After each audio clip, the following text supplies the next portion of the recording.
O you kind gods, cure this great breach in his abused nature, the untuned and jarring senses whole. Wind up of this child-changed father.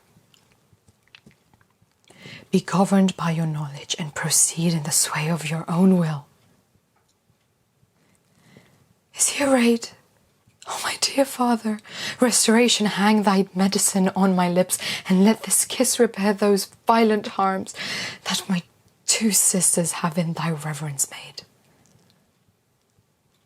Had you not been their father, these white flakes did challenge pity on them.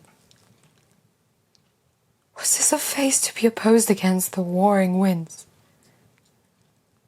To stand against the deep, dreadful thunder? In the most terrible and nimble stoke of quick cross lightning, to watch poor perch with this thin helm?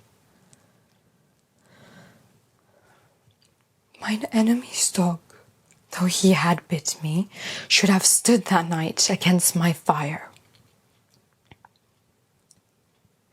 And wast thou fain, poor father, to hovel thee with swine and roes forlorn, in short and musty straw? Alack, alack, 'tis wonder that thy life and wits at once had not concluded all. He wakes. Speak to him.